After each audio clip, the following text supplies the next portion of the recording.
sommes dans la Sarthe où il y a deux appellations d'origine contrôlée qui regroupent environ 160 hectares de vignes sur les deux appellations qui sont exploitées par une quinzaine de producteurs.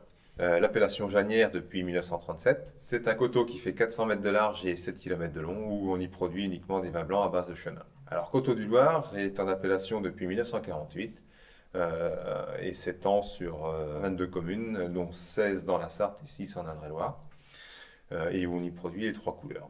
En blanc, on a également le même cépage que le Janière, le chenin, avec les mêmes types de vins. Et en rouge ou rosé, on a principalement du cépage Pinot Donis. Donc c'est un cépage très particulier de la région du Loir. En Coteaux du Loir, les trois couleurs confondues, on produit sur une surface de 80 hectares, soit environ 2500 à 3000 hectos de vin. Et puis sur le Janière, on est à 78 hectares, où là on produit un petit peu moins, autour de 2200-2500 hectolitres par an. Donc les sols sont principalement des argiles à silex, on les retrouve principalement dans les coteaux.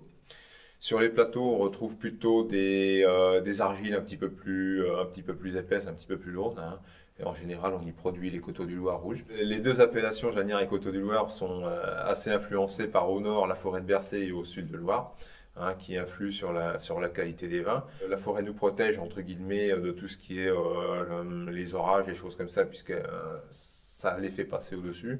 Et le Loir, lui, nous fait remonter en période de vendange l'humidité, la fraîcheur, et nous permet d'avoir des vins beaucoup plus mûrs et permet une maturité plus importante. Le Coteau du Loir et Janière, donc par leur particularité, hein, donc des vins blancs secs et secs tendres, et côté minéral et assez aromatique. Si on veut les comparer par rapport aux vins de la Loire, c'est vraiment quelque chose de très particulier. Que ce soit Janière ou le Coteau du Loir se marie très bien avec tout ce qui est poisson. Hein. Se marie bien également avec tout ce qui est fromage de chèvre. Les Pinot Donis, que ce soit les rosés ou les rouges, on accompagne aussi bien les entrées, les barbecues, les plats un petit peu relevés, les plats un petit peu épicés. On les prend aussi agréablement, que ce soit les rouges ou les blancs, à l'apéritif.